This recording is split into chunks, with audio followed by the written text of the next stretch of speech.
Hi hello നമസ്കാരം. എല്ലാവർക്കും defence related എക്സാമുമായിട്ട് ബന്ധപ്പെട്ട പുതിയ വീഡിയോയിലേക്ക് സ്വാഗതം.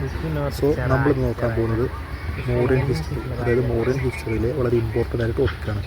ഏതാണെന്ന് വെച്ച് കഴിഞ്ഞാൽ റൗണ്ട് ടേബിൾ കോൺഫറൻസ്. അതായത് നമ്മൾക്ക്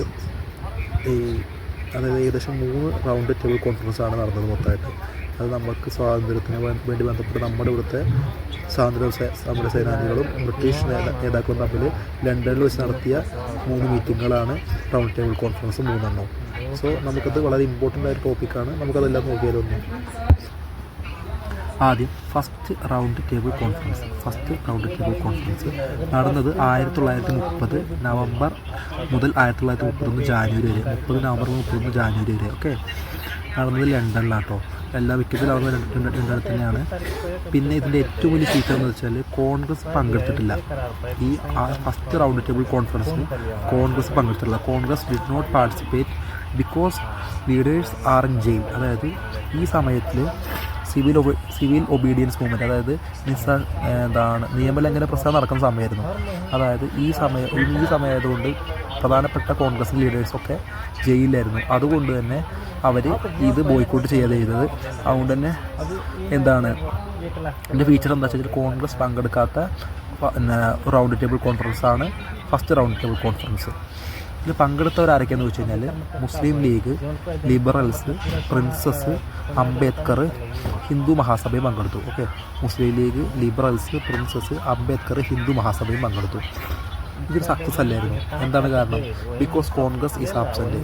ഇന്ത്യയിലെ ഏറ്റവും ശക്തമായ പാർട്ടി അന്ന് കോൺഗ്രസ് ആയിരുന്നു. അതുകൊണ്ട് തന്നെ കോൺഗ്രസ് ഇല്ലാത്തതുകൊണ്ട് ഈ ടേബിൾ കോൺഫറൻസ് ഒരു ഫെയിലിയർ ആയിരുന്നു. ഓക്കെ, അടുത്താണ് സെക്കൻഡ് റൗണ്ട് ടേബിൾ കോൺഫറൻസ്. 31 ജാനുവരിയിൽ ഫസ്റ്റ് കഴിഞ്ഞു. പിന്നെ അടുത്ത കോൺഫറൻസ് നടക്കുന്നത് സെപ്റ്റംബർ ടു ഡിസംബർ 1931. അത് സെപ്റ്റംബർ 1 മുതൽ ഡിസംബർ 1 വരെ 1931 എന്ത് നടക്കുന്നത്? സെക്കൻഡ് റൗണ്ട് ടേബിൾ കോൺഫറൻസ് നടക്കുന്നത്. ഈ 3 കോൺഫറൻസുകളിലും ഏറ്റവും ഇമ്പോർട്ടൻ്റ് ആയ കോൺഫറൻസാണ് സെക്കൻഡ് റൗണ്ട് ടേബിൾ കോൺഫറൻസ്. അതിൻ്റെ ഏറ്റവും വലിയ ഫീച്ചർ എന്താണെന്ന് വെച്ച് കഴിഞ്ഞാൽ ഗാന്ധി അറ്റൻഡ് ചെയ്ത നമ്മളെല്ലാവരും തെറ്റിയിരിക്കും. 3 റൗണ്ട് ടേബിൾ കോൺഫറൻസിനും ഗാന്ധി അറ്റൻഡ് ചെയ്തൊന്നും ഇല്ല. ഒരേ ഒരു റൗണ്ട് ടേബിൾ കോൺഫറൻസ് മാത്രമേ ഗാന്ധി അറ്റൻഡ് ചെയ്തിട്ടുള്ളൂ. അത് സെക്കൻഡ് റൗണ്ട് ടേബിൾ കോൺഫറൻസ് ആണ്. Gandhi attend first and last. Okay, Gandhi ആദ്യമായും അവസാനമായും അറ്റൻഡ് ചെയ്ത ഒരേ ഒരു റൗണ്ട് ടേബിൾ കോൺഫറൻസ് ആണ് second round table conference.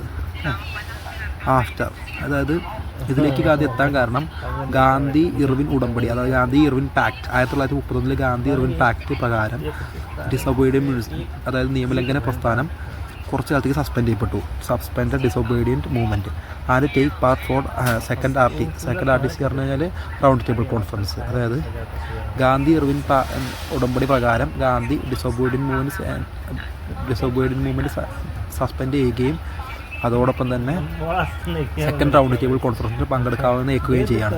Okay, അതായത് ഇവിടെ കോൺഗ്രസിനെ റെപ്രസെൻറ്റ് ചെയ്തിട്ടാണ് ഗാന്ധിജി പോയത്.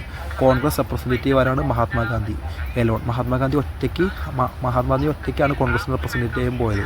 ഓക്കെ, ഇഷ്യൂസ് ഡിസ്കസ്ഡ്, അതായത് പ്രധാനപ്പെട്ട ഇഷ്യൂസ് ഡിസ്കസ് ചെയ്ത് എന്താണെന്ന് വെച്ച് കഴിഞ്ഞാൽ അവിടെ പോയിട്ട് minority representation, federal structure, constitutional reforms, ഇതൊക്കെയാണ് അവിടെ പോയിട്ട് ഡിസ്കസ് ചെയ്തത്. അതായത് minority representation, federal structure, constitutional reforms ഒക്കെയാണ് അവിടെ പോയിട്ട് ഡിസ്കസ് ചെയ്തത്.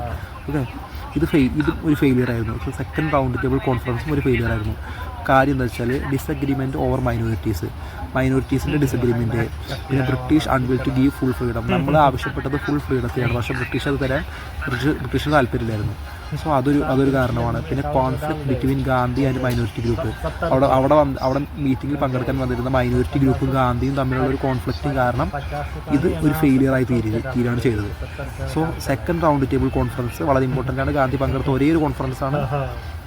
അതും ഒരു ഫെയിലിയർ ആയിരുന്നു. ഓക്കെ, മനസ്സിലായിരുന്നു. അടുത്താണ് തേർഡ് റൗണ്ട് ടേബിൾ കോൺഫറൻസ്, അതായത് 3ാമത്തെ റൗണ്ട് ടേബിൾ കോൺഫറൻസ്. അത് നടന്നത് 1932 നവംബർ 24 മുതൽ ഡിസംബർ വരെയാണ് നടന്നത്. നവംബർ 24 മുതൽ ഡിസംബർ വരെ 1932. ഇതിൻ്റെ പ്രധാനപ്പെട്ട ഫീച്ചർ എന്ന് വെച്ചാൽ കോൺഗ്രസ് ബോയ്ക്കോട്ട് ചെയ്ത 2ാമത്തെ റൗണ്ട് ടേബിൾ കോൺഫറൻസ് ആണ് ഇത്. കോൺഗ്രസ് 3ാമത്തെ റൗണ്ട് ടേബിൾ കോൺഫറൻസും ബോയ്ക്കോട്ട് ചെയ്തു. കോൺഗ്രസ് ബോയ്ക്കോട്ടഡ്. പിന്നെ പ്രധാനപ്പെട്ട ഗാന്ധി ഇല്ലായിരുന്നു, ഗാന്ധി ആബ്സെൻ്റ് ആയിരുന്നു.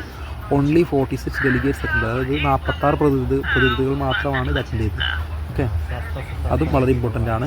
അതായത് ഗാന്ധി അതായത് പിന്നെ കോൺഗ്രസും ഗാന്ധിയും പങ്കെടുത്ത ഒരേ ഒരു റൗണ്ട് ടേബിൾ കോൺഫറൻസ് ഏതെന്ന് വെച്ച് കഴിഞ്ഞാൽ സെക്കൻഡ് റൗണ്ട് ടേബിൾ കോൺഫറൻസ് ആണ്. തേർഡിലും ഫസ്റ്റിലും കോൺഗ്രസ് അറ്റൻഡ് ചെയ്തിട്ടില്ല, ഗാന്ധി അറ്റൻഡ് ചെയ്തിട്ടില്ല. ഓക്കെ, അപ്പോൾ ഇതിലാകെ പങ്കെടുത്തത് 46 പ്രതിനിധികൾ മാത്രമാണ്. ഓക്കെ, സോ എല്ലാവർക്കും റൗണ്ട് ടേബിൾ കോൺഫറൻസ് മനസ്സിലായി വരുന്നു. ഈസി അല്ലേ? So thank you. സബ്സ്ക്രൈബ് ചെയ്യാൻ മറക്കല്ലേ.